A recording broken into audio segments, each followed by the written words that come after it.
Hello friend, स्वागत है आपका विकी टू जेड में। एक इंपॉर्टेंट क्वेश्चन है social science class 10 Bihar board, जिनका एग्जाम 20 फरवरी को होना है। ये इंपॉर्टेंट इसलिए क्योंकि 2 नंबर में आपके क्वेश्चन पूछा जा सकता है। इतिहास से 3 क्वेश्चन पूछा जाएगा, तो हो सकता है कि ये क्वेश्चन यही रह जाए। तो आप ध्यान से सुन लीजिए, आप याद कर लेंगे तो ऑब्जेक्टिव में भी आपको काम आएगा। इसमें जो चीज़ हम बोलेंगे वो ऑब्जेक्टिव में क्वेश्चन बनने का चांस रहेगा, तो आप ध्यान से सुनिएगा, इसमें लिखा हुआ वो नहीं है। तो क्वेश्चन है कि डांडी यात्रा का क्या उद्देश्य था।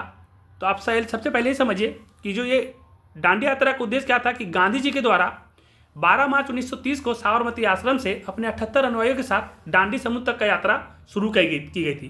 क्यों की गई थी? हुआ यह था कि अंग्रेजों के द्वारा बहुत सारे ऐसे कानून लाए जा रहे थे, ऐसे अधिनियम लाए जा रहे थे जो हम लोग के लिए अच्छा नहीं था, भारतीयों के लिए अच्छा नहीं था। और भारतीयों के लिए सबसे जरूरी चीज़ जो गरीब आदमी के लिए भी नमक है, खाने का सामान, उस पर भी टैक्स लगा दिया गया था। तो अब बोलिए कि इतना जरूरी चीज़ पे भी टैक्स लगा दिया जाएगा तो गरीब आदमी कहाँ से खाएगा और क्या करेगा।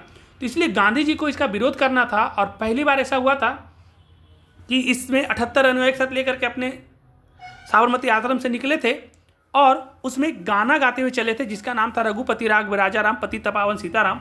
और ऐसे ही गाते गाते ये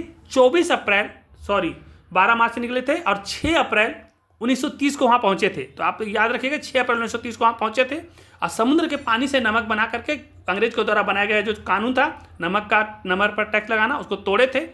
तो आप लिखिएगा इसमें कि गांधी जी के द्वारा 12 मार्च 1930 को साबरमती आश्रम से अपने 78 अनुयायियों के साथ डांडी समुद्र यात्रा तक शुरू की गई थी। इस यात्रा का उद्देश्य अंग्रेजों द्वारा लगाया गया नमक पर टैक्स को समुद्र के पानी से नमक बनाकर नमक कानून को तोड़ना था।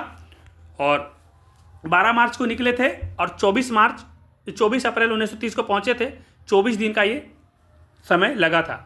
तो याद रखिएगा, ऑब्जेक्टिव में अगर आ गया कि डांडी यात्रा कब हुआ था तो 12 मार्च 1930 को, कब पहुंचे थे 6 अप्रैल 1930 को, कितने लोगों के साथ में 78 अनुयायियों के साथ में।